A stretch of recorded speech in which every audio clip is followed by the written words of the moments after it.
Okay, so welcome to Office Hours. Today we are going to talk a little bit about 2020 updates to Facebook, Instagram, Pinterest, and Ravelry. This is based on a recent blog article that has been posted to our blog. I've added that link to the chat. And for those of you watching later on YouTube, I will add those links below. I will also refer to a bonus video in this presentation. I'll be adding that link below, and that is added in the chat, and I will note that when the time comes. So basically, we just like to do updates on what all the social media platforms that we use are doing each year, and 2020 has been no exception, despite the fact that it has been a crazy year. So today we'll just be talking a little bit about those updates. Hold on just a second, I just have to, there we go. So the first one we decided to look at, we look at three major platforms, which are Instagram, Facebook, and Pinterest. Twitter, we've noticed people are using a little bit less. It is not exactly the it place to be. So often what we do is we recommend that clients set up their posts, or we set up their posts on an automatic sharing, so that what they're already sharing to Instagram or Facebook auto shares to Twitter. So we didn't look so much at how that platform is changing this year. But one of the reasons we look to Facebook is because, as you can see here, Pew Research says 69% of US adults use Facebook, and around 3/4 of those adults visit the site at least once a day. And we know that in the crafting industry, some of our clientele skews slightly older, and Facebook seems to be the clear preference of that group. And so we suggest that you have a Facebook page for your business where you're actively sharing content, whether it be your generosity marketing, the things that you're giving, whether you're sharing information about your products, projects made using your products, or just sort of general crafting information. And you can also, even though it's not entirely customer service there, you can interact with your customers there. One of our suggestions is that if you don't already have a Facebook group, and that is slightly different than a Facebook page, you might consider starting one. Notifications to your customers from groups priority, and so they will always see the things that you post in their feed, or it will be prioritized more likely in their feed, so they won't miss the kinds of things that you're sharing. So we looked at a few things that Facebook has done this year, and one of the really big things that they've done is messenger rooms. And messenger rooms like Zoom or like Google Hangouts, it's another format. Messenger rooms, you can create a room right from Messenger or Facebook. You can invite anyone to join your video call, even if they don't have a Facebook account. So that's really cool. They don't have to have a Facebook account to join your meeting, but it will send them an invitation, or you can send them a link to the room. Rooms hold up to 50 people. There is no time limit on the length of calls, and you can start and share rooms on Facebook through news feeds, groups, and events. So it's easy for people to find you and join in. And again, this is just an alternative to Zoom or some of the other platforms. And Facebook is really excited by this, and the reviews so far have been pretty good. The second thing that we suggest is Facebook advertising as a way to build your newsletter list. Facebook has a whole huge amount of opportunities available in advertising, and we actually have someone, Rebecca, on our staff. She is Facebook ad certified. So if you are interested in using this for your business and you haven't been using it previously, we are available to help. But one of the things that we really like is you can target your desired audience with a Facebook lead ad campaign. Basically, you can, this allows users to fill out a form called an instant form with their contact information without having to leave the Facebook platform. And you can use this to do things like build your newsletter list. So you can develop sort of a branded ad and set up your instant form, and then you are adding people to your newsletter list, and you can make an offer like get 10% off your next order, or you know, offer them a free pattern, or you can just try and get them excited about your product, and they don't even have to leave the platform to find the newsletter, sign up on your website. So we think this is a great conversion tool, and if you're interested in setting something like this up, we can help you with that. So the second platform we went and looked at to see what was kind of new this year is Instagram. In 2019, the percentage of US adults using Instagram rose to 37%, and active reported users are around 1 billion people. So Instagram is still a really big platform and a really big place to be. Instagram is owned by Facebook, so some of the things that we'll talk about are sort of integrated with Facebook, but Instagram is more visual than perhaps Facebook is, because it's really based on photos and then also videos. And we will definitely talk about that because we are very bullish on videos. More than half the global Instagram user population is younger than 34 years old. So we are looking at a slightly younger audience on Instagram. So that may help you reach some of your newer customers and the people who will be sustaining you sort of in the next generation of crafters. So one of the things that Instagram has done is change some of its live videos. Instagram has introduced Instagram Live to the desktop platform. I don't know if they've done this partially because people are more at home now. We've noticed lots of Instagram users are going to scroll on their phone for mobile usage. But of course, now that we're all at home, some people may find it easier and nicer to watch some of their media on a wider screen. So they did introduce Instagram Live to the desktop platform. The other thing that's a little bit different is it used to be that when you did an Instagram Live video, it used to go to your stories and it would disappear after 24 hours unless you saved it out and posted it someplace separate. Instagram Live videos are now stored in your IGTV, meaning your videos don't disappear after the 24 hours and they're always available for your followers to watch. So if you're doing some kind of fun Instagram Live where you're featuring a designer or a trunk show, or maybe you're talking about a new technique, those videos will live in your IGTV videos and will always be there for your customers to find.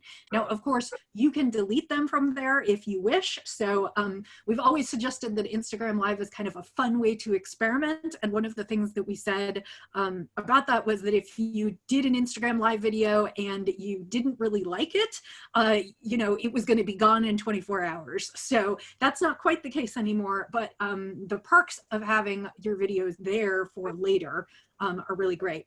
We also hear that a way to simulcast Instagram Live to Facebook Live is in the works. So that would be a really neat way to do one broadcast and capture both of your platforms. So we'll keep an eye on that and we'll let you know when or if that happens. The bonus that I talked about is becoming a master of Instagram stories and live video. As you know, particularly in the first few months of the pandemic, we focused a lot on Instagram stories and live video and how to do better live video to connect with your customers, because this was that was kind of the only way you were able to connect, particularly when everything was shut down. We filmed a video a little over a year ago with knitwear designer Heidi Gusted of Hands Occupied, and she is really active on Instagram Live and loves video. She also is she does production videos as well. She's a videographer. But she put together an exclusive video for our Stitchcraft marketing audience, showcasing her tips for how to really master Instagram stories and live video. If you are on our newsletter list, which you probably are, that's probably how you got here today. The link to this video just went out in the June issue of our newsletter called Monthly Magic. If you don't already get our newsletter, you can sign up and get that video, get access to that video for free. I've placed a link in the chat. So that's there if you want to access that and sign up for our newsletter. You'll also get all of our great content on a monthly basis and more invitations to office hours. And the landing page, I've gone ahead and for those of you who are watching this later on YouTube, I've gone ahead and put that in the down bar so you can check that out there. So finally, the third platform that we thought we'd cover in our social media update was Pinterest. And this has been really interesting. We find Pinterest a really great source to drive traffic to your website. So Pinterest is a really great electronic bulletin board, and you can take all that great content that you're creating and all the new products and any special things, particularly those things that are unique to your store you can add them to Pinterest and use that to drive traffic to your site. Particularly in the pandemic, Pinterest usage has been going up like wildfire. Pinterest has seen more than a 50% increase in people using the site to plan virtual events like parties, baby showers, educational activities, an overall 60% increase in the number of boards and a 75% increase in engagement. People are looking to Pinterest to dream and plan what they're going to do when the pandemic is over, and also to look at their crafting projects and see what they can do while they're at home. They're learning how to do all sorts of things, and anything that they can order online and get delivered to their doorstep and do in the comfort of their home is something that they're working on. So really being on Pinterest is a must these days. So one of the brand new things on Pinterest, and this is only available to a few users right now, they're still rolling it out, but I would suggest that you think about this so that when it does hit your account, you can make use of it. Pinterest has developed what they call story pins, which essentially are a little bit like Instagram stories, which is they're there to tell a story. Now, they developed them thinking about allowing you to combine multiple elements, so graphics, videos, text, to create a pin that tells a story. The examples they give are how to do a quick craft project, or for instance, how to like cook a recipe. So those are kind of what they had in mind, but story pins are being featured in the algorithm. So they are being pushed out ahead of static pins. So what we've been experimenting with our clients, and you can see the example here, is I created a story pin for one of our clients to sort of do a little bit of an introduction to the brand. I tried to include, it is Freya Fine Hand Paint Yarns. She is the originator of the gradient yarn, and she has beautiful colorways and a variety of different bases. And so I tried to just create an interesting graphic that would draw people in and make them want to know more. One of the caveats is about story pins is that they do not have a linking mechanism. So this is not something that you're going to be able to use to, for instance, drive people to a blog post that you created or drive them to a product on your site, because story pins are sort of unto themselves. They don't link anywhere. But basically what I did is when I created the story pin, when I did kind of my introduction to what the pin was about, I said, if you want to know more, click into our profile. And then once they click into your profile, they can follow you on Pinterest and they can see all the other pins that you're pinning, particularly if you're using branded pins with your logo and things that link back to your website.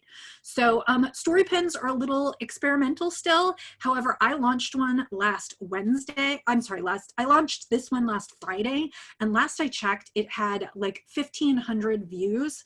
1,500 impressions on Pinterest, which is far more than any of the static pins that I've created. And that's just in a few days, because this literally is last Friday that I created this pin and put it up just to see what it would do. So I can encourage you to experiment with them, or of course, if you are a client of ours, we can help you do that. Pinterest also announced some algorithm changes this year, and I just thought I would talk about this a little bit because it differs some from what we have recommended that you do in the past. Pinterest's goal is improving the user experience by emphasizing both recency and relevancy in pins. Pinterest is constantly doing everything they can for their user, and so everything that we can do to create pins that their users will want to see is where we can sort of succeed in that area. There's an increasing focus on new content. In the past, we have talked about creating great pins and repinning them and pin looping them and sharing them with a variety of groups so that you get more exposure on that specific pin. And this year, Pinterest is really focusing on new images. So you don't necessarily have to create new content, but what they're suggesting is that you create a new image each time you share a piece of content. So for instance, if you want to reshare some of your older posts, you may think about freshening up the images in those posts or pulling a separate image from that post that you didn't use as a pin before.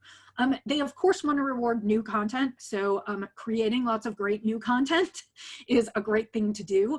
The algorithms prioritize content that comes from your website. So you should link your website to your Pinterest account, and we can help you do that if you have trouble doing that. But that's the way that it will prioritize content coming from your domain. And so what you really want to do is focus on creating new content that's coming from your domain, and maybe focus more on pinning your own content rather than repinning or curating others' content. We do quite a bit of both for our clients, but again, Pinterest wants to see new exciting pins. So for each new piece of content you create, you can also think about including a bunch of different images that you might want to include to create several different pins, rather than just creating one pin and trying to use that to gain traction. The other thing that I suggest is spread your pins out so you're pinning consistently and frequently. And if you're using a scheduler like Tailwind, that's pretty easy to do. But even if you're not using a scheduler, Pinterest has added a scheduling feature. They've had this for a while now, but I thought I would highlight that. You can see down at the bottom of the pins you create, you can actually schedule them. So a lot of times what I do for clients is I go in and create 10 pins, but I scatter them so that 1 or 2 pins are appearing daily. So that means you're adding new content all the time, and it's consistent. So that's how you'll get rewarded in these new algorithm changes. So the last thing I thought I would highlight, and this was not in our original article because when our original article was published, Ravelry hadn't quite announced yet, but Ravelry has a fresh new look. There have been some problems with this look, and so they are going to be working on it a little bit, and I don't know that it's going to stay 100% the same. However, they have updated their Ravelry logo and the icon. And so if you use the logo or icon on your website or newsletter, if you use them to drive traffic to your Ravelry group, you might want to update those. So I think that's about it for what I have to officially cover, but I would be happy to entertain questions now, or provide you with other resources if you are looking for something else. So I'm going to go ahead and stop the share on my screen. And if you would like to unmute yourself or add your video and ask questions, or you can type them into chat, we'd be happy to answer them.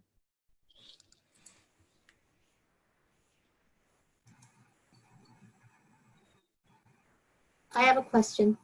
Is the Facebook Rooms like Zoom? Is it? Facebook it is Rooms? A little bit, yeah. Yeah. It's just their platform. Okay.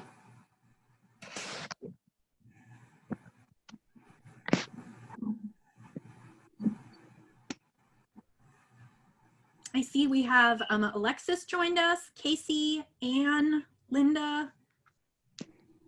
I don't know if any of you want to unmute yourself and ask questions or share with us. And the questions do not have to be on the content I presented today. This is absolutely an open session. If you have questions about anything, you're welcome to ask. Is there somewhere on Pinterest? Well, are we going to get access to this video, this recording? The recording will go up on YouTube, so I can send out a link when it's done.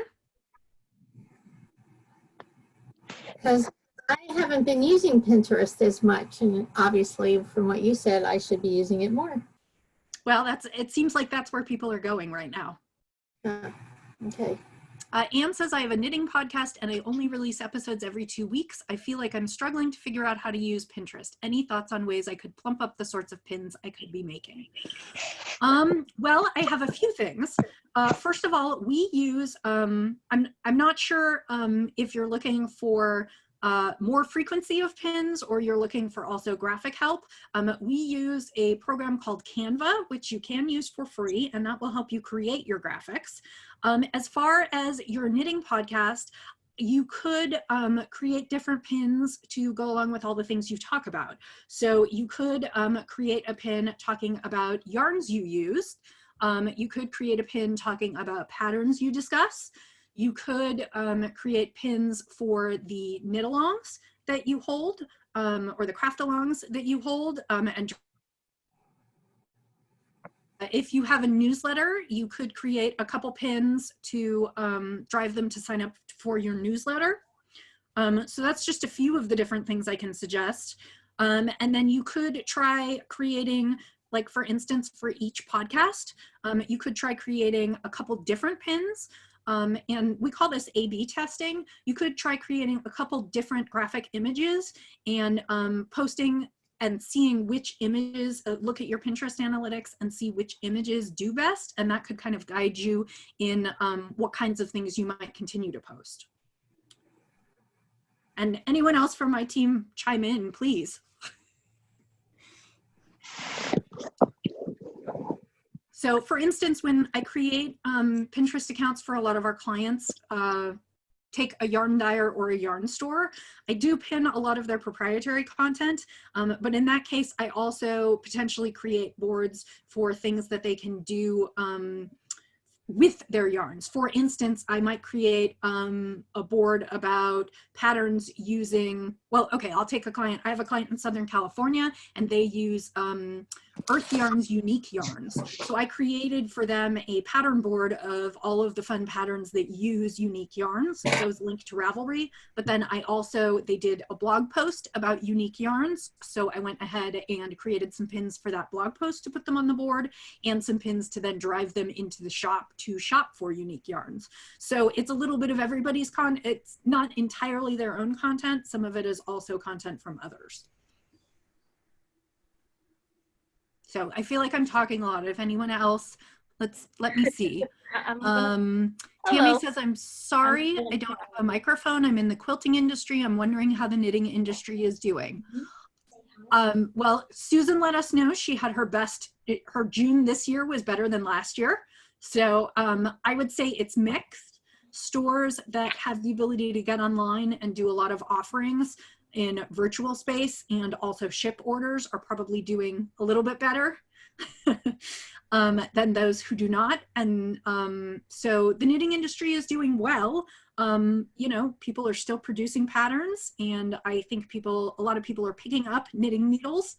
So yeah, Casey, I see that you raised your hand. You can go ahead and ask a question. Hi. So thank you for putting up the training. So my questions are specifically related to KAL. We collaborating with the designer. She's hosting a KAL. She's gonna announce in July 9th. Is a 2-color theme. So I'm a hand dyer of team colors. So I wonder, this is our second one, but second collaboration. However, this is the first quite profile one, high profile, because she's well known. So as a young company, I wonder what we can do to make sure it's successful. I want to support her, of course. What do you have planned so far? I mean, did you guys talk about how is she going to be linking to your shop in the pattern, or, you know, do you have anything in place, like a landing page where people can find the pattern link to purchase and then your yarn? Like, is any of that in the works? Well, she's going to release the pattern on her own website. Okay. She mainly posting KL or knit along or crochet along on her own website, and she's gonna recommend our yarn. So I have created what I call the pre-order form specifically for this event, where participants can easily go through which color they want to make their purchasing easier. I plan to, we have a small mailing list. I plan to do that. Our social media presence is relatively small. We have it, but very small. Mm-hmm. Is she willing to promote a coupon code for anyone who wants to buy yarn from your store? Yes, I'm normally do that.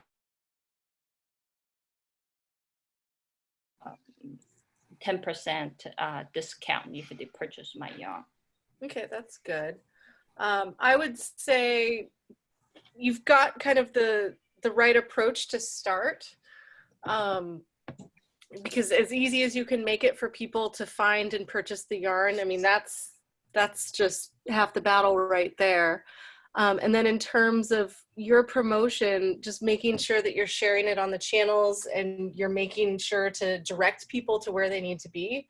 One more thing you could think about is if you want to also use that coupon code as a driver to get people to sign up for your newsletter, they could enter their email to get that 10% off if they aren't coming from the designer referral. So then you kind of get a little bit of a benefit in addition to a potential yarn sale. I'm just dovetailing on that a little bit of what Steph said. This is Leanne.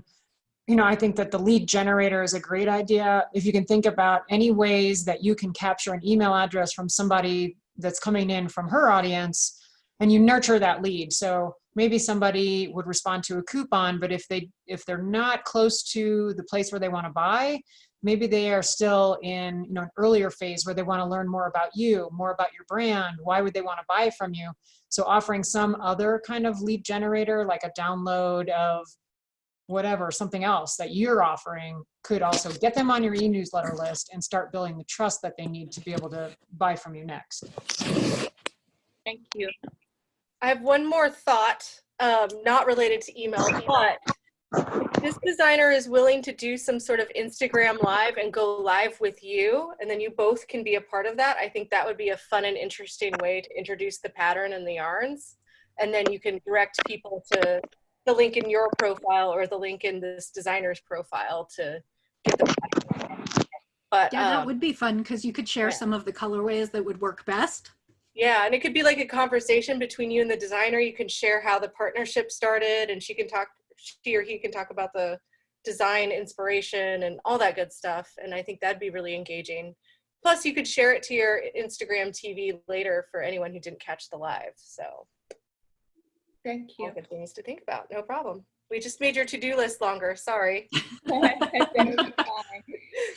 She did a Facebook live on her Facebook page, but she didn't share that with me. I learned afterwards. I said, darn it, I wish I could be on there to answer. Oh, yeah. Yeah. Well, maybe you can do a do-over on Instagram. Yeah. Thank you. No problem.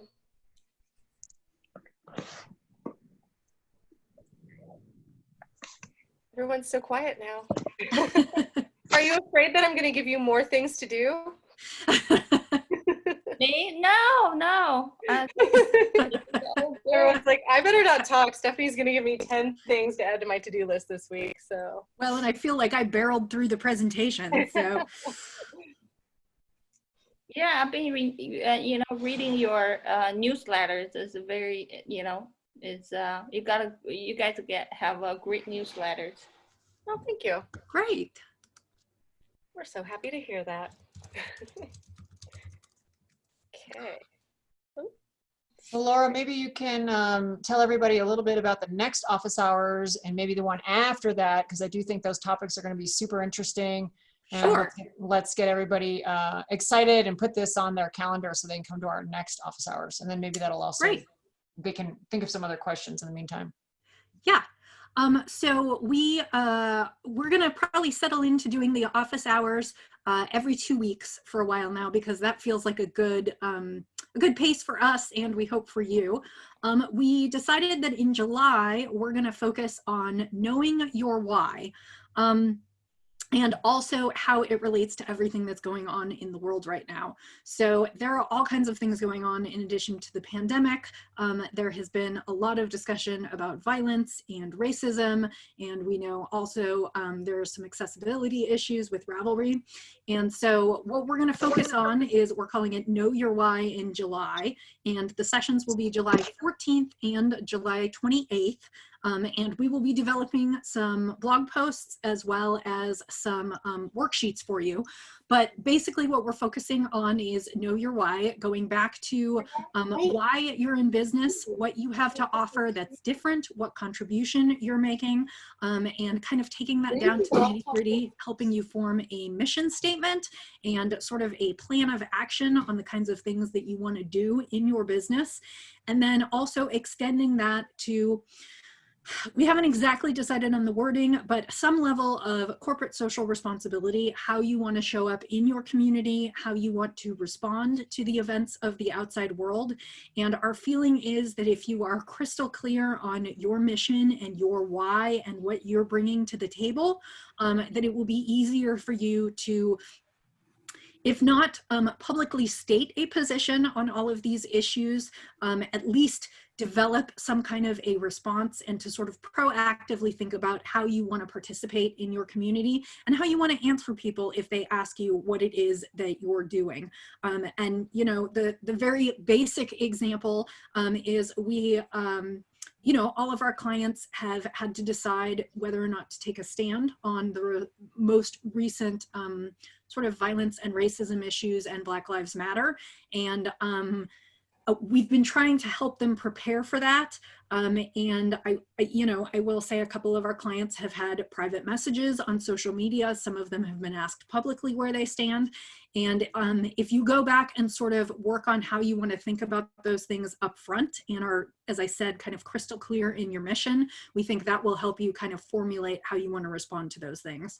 So like I said, we're going to develop some posts and some background material and some worksheets, and then we're going to come together and talk about them, and we'll be open for questions on that. And like I said, we are always, office hours are also a chance for open questions. We like having a topic to talk about, so we're not all sitting around staring at each other or listening silently to start with, but we definitely want you to bring whatever questions you have, and we will answer them to the best of our ability or find some resources for you.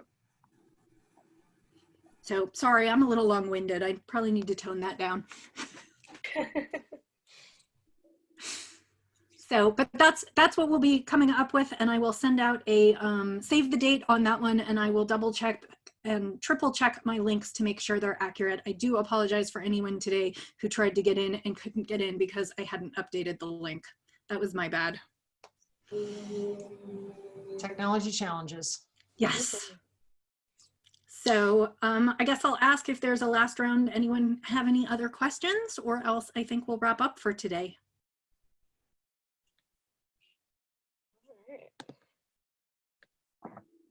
Sounds good. Thanks, Laura. Appreciate all your insight and a great presentation. Just a reminder that we will have this as a recording. We'll put it on our YouTube channel if you want to share it with others, or if there's anything you want to review. And hope you can mark your calendar for the next office hours. We always enjoy some of this one-on-one and face-to-face time with our actual clients and folks out there. So really appreciate you guys making the time today, and have a great rest of your week. Thank you for joining us. Take care. Bye.